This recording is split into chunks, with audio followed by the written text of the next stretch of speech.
Valls, bonsoir Manuel Valls. Bonsoir. Merci d'être ce soir sur nos antennes.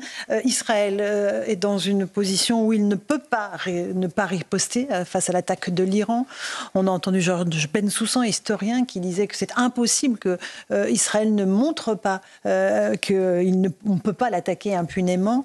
Est-ce que cette réponse doit être mesurée? Est-ce que vous appelez, comme toutes les capitales occidentales, à la retenue? Attention à l'escalade, c'est ce qu'on entend énormément. Vous comprenez ce discours? Je lisais hier, ou je relisais un très beau livre de votre consoeur Sylvie Kaufmann sur la Russie et l'Ukraine, et notamment sur la réaction des Occidentaux après l'invasion de la Crimée par Vladimir Poutine en 2014.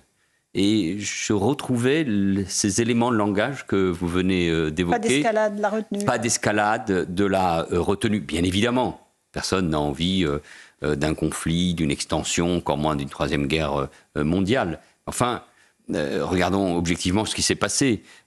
L'Iran, pour la première fois, le régime des Mollahs, pour la première fois depuis 1979, attaque de manière frontale Israël. Certes, Israël, les États-Unis, la Jordanie, les Britanniques, les Français, semble-t-il, ont empêché ces centaines de missiles et de drones d'arriver en Israël. Donc la prouesse technologique, la défense israélienne a réussi, grâce à cette prouesse technologique, à éviter des morts et des destructions. Mais incontestablement, l'Iran, son régime, qui intègre le temps long, teste non seulement Israël, sa capacité aussi d'attaque, mais la réaction des États-Unis et des Occidentaux. Donc, nous voyons bien que d'une manière ou d'une autre, avec le temps nécessaire, faisant en sorte que chacun comprenne quelle peut être la réaction d'Israël, l'État hébreu doit réagir. On ne peut pas laisser une telle attaque sans une réaction et sans une solidarité avec Israël. C'est aux Israéliens de décider le type de frappe. Mais en fait, trop souvent, je trouve, que ce soit sur l'Ukraine, sur ce qui s'est passé évidemment le 7 octobre, nous semblons réagir comme si tout devait s'arrêter en 2-3 jours, comme si nous n'intégrions pas le temps long. Le temps long, c'est quoi? C'est demain, les Iraniens peuvent posséder l'arme atomique. Il y a un archiide qui s'est créé en Iran, bien sûr, en Irak, en Syrie, au Liban. L'Iran utilise le Hezbollah, les milices en Syrie ou en Irak, ces milices au Yémen, les Houthis qui frappent non seulement Israël, mais qui sont aujourd'hui en train de perturber une partie du commerce maritime international qui passe par la mer Rouge et le canal de Suez. Et on ne ferait rien. Des sanctions. Le régime iranien est déjà frappé de sanctions. Donc oui, moi j'estime qu'avec la retenue nécessaire, bien évidemment, mais il faudra, à un moment ou l'autre, frapper durement ce régime, oui. Manuel Valls, vous avez dit que la France a, semble-t-il, participé à l'interception de ces drones. Elle l'a fait, le président Macron l'a confirmé. Est-ce que la France aurait dû faire plus ou est-ce que c'était une espèce de en même temps? Non, là, elle est dans son rôle. Le ministre des Affaires étrangères l'a rappelé. Nous avons des bases aux Émirats, une autre en Jordanie. Donc c'est à partir de cette base que des interceptions, pour reprendre les termes, ont été opérés. Mais moi, ce que j'attends des pays occidentaux, européens, des États-Unis bien évidemment, et donc de la France, c'est une très grande solidarité avec Israël, beaucoup plus affirmée que ce que nous avons eu jusqu'à maintenant. On dit, M. Valls dit ça parce qu'il est pro-israélien. Non, c'est pas le sujet. Israël est en première ligne face à l'Iran, face à l'islamisme, avec les manipulations de l'Iran. Tout le monde sait que l'Iran est derrière le Hezbollah, paradoxalement aussi, même s'ils sont sunnites, derrière le Hamas, derrière ces organisations terroristes. C'est un régime qui peut aussi pratiquer, ne l'oublions pas, le terrorisme d'État. Et nous serions là en train d'imaginer une négociation internationale comme celle qu'on a connue. Non, l'Iran veut avoir la bombe atomique. Vous savez, il y a quelque chose qui me frappe vis-à-vis des régimes totalitaires. C'est qu'on ne croit jamais à ce qu'ils disent, à ce qu'ils écrivent. Et l'Iran, depuis 1979, le régime des Mollahs, écrit, proclame, pour des raisons politiques, théologiques, religieuses, mystiques, veut la fin, proclame la fin de l'État d'Israël, d'ailleurs qui n'appelle pas comme ça, puisqu'il l'appelle l'entité sioniste. Emmanuel Valls, vous étiez très en colère la semaine dernière contre Stéphane Séjourné, ministre des Affaires étrangères, qui appelait des sanctions contre Israël pour permettre l'envoi de plus d'aide humanitaire à Gaza. Aujourd'hui, tout est pardonné ? Non, je ne pardonne. Enfin, c'est pas une question ni de colère ni de pardon, mais ces déclarations sont peut-être à remettre dans le contexte. Parler de sanctions à l'égard d'Israël à partir de ce qui se passe à Gaza, alors même que quelques heures ou quelques jours après, Israël subissait une attaque, parce que c'est une attaque frontale qui n'avait jamais eu lieu, et avec une dimension technologique massive, c'est une faute, je l'ai dit. Là. Bon, évidemment, il peut y avoir un dialogue toujours à la fois sérieux et franc avec le gouvernement israélien, mais Israël, je le répète, est en première ligne. Il y a encore des otages, dont 3 de nos compatriotes. Nous avons perdu des dizaines d'otages franco-israéliens. Israël est une démocratie. Donc la menace, elle vient de l'Iran, nous le savons, et c'est dit. Et donc parler dans ce contexte-là, à partir de ce qui se passe à Gaza, de sanctions, ne me paraît pas correspondre au rôle historique de la France et à son rapport avec Israël, qui est un rapport d'amitié et de solidarité qu'il faut poursuivre. Alors, j'aimerais qu'on écoute, Manuel Valls, le témoignage poignant de Guy Benchimol, un survivant de l'attaque du 7 octobre, qui se trouvait dans le festival techno, dans le désert. Il évoque les traumatismes de ceux qui sont rescapés de ces attaques, de ce pogrom, et surtout le suicide de dizaines de survivants. Écoutez ces mots et on va réagir ensuite. Je ne sais pas si tout le monde le sait, mais on a atteint le chiffre de 50 suicides parmi les survivants du festival Nova. C'est un chiffre qui date d'il y a 2 mois. Il se peut qu'il ait augmenté depuis. Il y a beaucoup de survivants hospitalisés contre leur gré. J'ai beaucoup d'amis qui ne sortent plus de chez eux et restent dans leur lit. Moi-même, je ne sors plus de chez moi. Je ne vois pas comment je vais m'en sortir pour le prochain mois. Les aides et le soutien psychologique s'arrêtent au mois de mai. Notre objectif, c'est de retourner travailler. Et que nous, les survivants, on soit assez courageux pour retourner travailler. Il est hors de question de voir nos amis de nouveau plonger en dépression. Les séquelles des survivants, Manuel Valls, sont terribles à long terme. Elles sont terribles, mais vous savez, ce qui est terrible, c'est pas un reproche que je peux vous faire, à vous, sur ce plateau et à cette chaîne. Mais ce que nous avions les uns et les autres peut-être deviné, c'est qu'on a voulu effacer, c'est une entreprise de négationnisme que vous évoquez souvent, Rachel, de négationnisme du 7 octobre. 1200 tués dans des conditions atroces. Il y a encore des dizaines d'otages.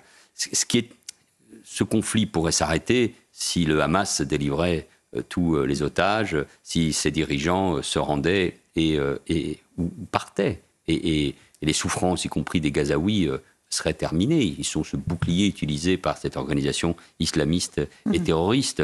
Mais ce chantage aux otages, qui n'est pas suffisamment dénoncé par nos gouvernements, ce chantage terrible, le sort des otages actuels. Donc, ça fait des mois, 6 mois, qu'ils sont les conditions, les viols, les tortures, les femmes enceintes, sans doute.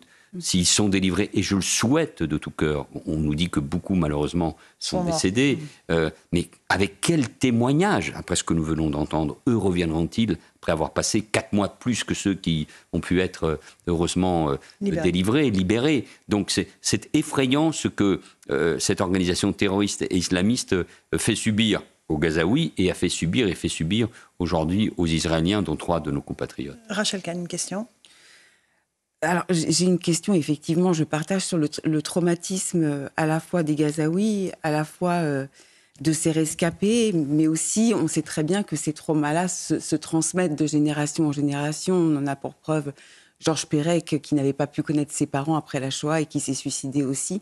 Et la question que je voulais vous poser, moi, c'était par rapport au droit international et par rapport à cette situation. J'ai l'impression que le droit international n'est plus à la page, que le droit international est à la traîne par rapport à la situation terroriste, en fait, dans cette région-là. Mais de toute façon, quoi qu'il arrive, dans les semaines, dans les mois qui viennent, quand ce conflit sera, je l'espère, terminé, même s'il faut travailler beaucoup sur l'après, sur la reconstruction de Gaza et sur les différentes solutions politiques qui devront être très imaginatives, qui ne doivent pas répondre aux éléments de langage du Quai d'Orsay. On doit s'en éloigner, mais il ne faudra pas lâcher l'affaire, si vous me permettez cette expression, sur le rôle de l'UNRWA, sur sa complicité dans les exactions à partir d'un certain nombre de ses membres. Je m'étonne. Une des filiales de l'ONU, c'est ça? Oui, une des filiales de l'ONU qui s'occupe du statut des réfugiés des Palestiniens, que son directeur soit toujours en place, est pour moi évidemment une absurdité. Sur la traduction devant la Cour pénale internationale des responsables du Hamas, sur les traumas, jamais la société israélienne, sinon avec les rescapés de la Shoah, mais évidemment dans un autre cadre, dans un autre contexte, n'aura connu un tel traumatisme profond. C'est raison de plus pour être en solidarité avec le peuple israélien. Une question peut-être d'Alexandre Devecchio sur la situation politique en France. Sur peut-être la géopolitique, sur la situation de l'Iran, enfin on revient un peu sur la question iranienne, pardon. Emmanuel Macron a parlé de la Russie comme d'une menace existentielle pour l'Europe. Vous avez rappelé tout à l'heure que l'Iran pouvait potentiellement avoir l'arme nucléaire. Est-ce que ce n'est pas aussi une menace existentielle pour l'Occident? Bien sûr, et d'abord pour Israël. Il faut toujours penser à Israël entouré d'États hostiles, beaucoup manipulés aujourd'hui d'organisations hostiles, manipulés par l'Iran, même s'il y a une bonne nouvelle, c'est la réaction de la Jordanie et des pays, notamment l'Arabie Saoudite, et des pays notamment qui demain seront dans le cadre des accords d'Abraham, que beaucoup ont sous-estimés et critiqués, mais qui sont très importants. Bref, de l'islam sunnite, des pays arabes sunnites, mais pour Israël, c'est un problème d'existence, c'est un problème d'existence, un problème existentiel. Donc ça nous concerne nous. Donc je ne veux pas exagérer les menaces ici ou là, mais évidemment que l'Iran a un objectif, comme d'autres pays d'ailleurs. Je ne crois pas beaucoup à l'axe du mal ou à ces mots, mais enfin, Iran, qui fournit des missiles, des drones à la Russie pour frapper l'Ukraine. Le président Zelensky l'a rappelé, les rapports avec la Turquie, avec la Chine. Ils ont tous le même discours. Un discours contre l'Occident, contre ses valeurs, contre la démocratie. Contre les démocraties. Manuel Valls, en France, la situation politique est inquiétante. La France insoumise ne cesse de jeter de l'huile sur le feu. Une conférence doit se tenir à Lille avec Rima Hassan, qui figure sur la liste des insoumis aux européennes, et Jean-Luc Mélenchon, à l'initiative d'une association pro-Palestine, avec un logo où on voit que Israël n'existe plus en réalité, que ce n'est plus que la Palestine. Est-ce que cette conférence doit se dérouler? Est-ce qu'elle doit être interdite? Comment voyez-vous ces manœuvres de la France insoumise? Il faut la combattre politiquement. Il veut mettre le feu au pays et créer les conditions du chaos. Jean-Luc Mélenchon. Oui, et la France insoumise, là, dans les universités, demain dans les quartiers, à travers, en instrumentalisant la question de la Palestine, après avoir pendant des mois tenu un discours antisémite. Le mot antisémitisme ne veut plus rien dire. En diffusant la haine des Juifs et la haine d'Israël, ou la haine des Juifs à travers la haine d'Israël. Donc, moi, je pense que, ici ou là, il peut y avoir des interdictions, mais le vrai travail, il est politique. Il est de récupérer l'espace public, les amphithéâtres dans les universités. À Sciences Po, ce qui est insupportable, c'est que, par exemple, Mme Albanese, s'il y a cette rapporteure générale des Nations Unies qui tient des propos antisémites, puisse être accueillie à Sciences Po, et que quand on veut organiser un meeting à Sciences Po contre cette idéologie wokiste ou contre l'antisémitisme, on ne puisse pas le faire. Donc c'est aux organisations politiques, syndicales, à la société civile de se réveiller. Quand il faut interdire, mais l'essentiel, c'est de combattre ce discours de haine. Raison de plus pour qu'à gauche, si c'était nécessaire, la clarification soit totale et absolue. Pas uniquement à travers Jean-Luc Mélenchon. C'est trop facile. À travers la France insoumise. Il ne peut pas y avoir d'accord, pas avec Jean-Luc Mélenchon, mais avec la France insoumise, avec tous ceux et toutes celles qui soutiennent cette liste, avec le symbole de cette candidature qui fait passer un message très clair quant aux objectifs. Moi, je pense qu'ils n'y arriveront pas à créer les conditions d'une forme de guerre civile. Mais attention, c'est quand même l'objectif, c'était dit tout à l'heure sur votre plateau, de créer les conditions à chaque fois d'une fracture et d'aider au chaos et d'aider à la victoire du Rassemblement national, puisque c'est ça la stratégie de Jean-Luc Mélenchon. Pour créer le chaos. Rachel, peut-être une dernière question? Oui, je suis assez frappée parce qu'en réalité, la guerre qui est menée, évidemment, au premier plan, il y a Israël, on le voit bien, et derrière, finalement, cette extrême gauche-là, elle mène une guerre contre l'universalisme. Et je suis assez frappée, vous parliez des associations, la société civile, mais de l'absence de réaction d'institutions comme la DILCRA, par exemple, qui ne réagit pas à ça.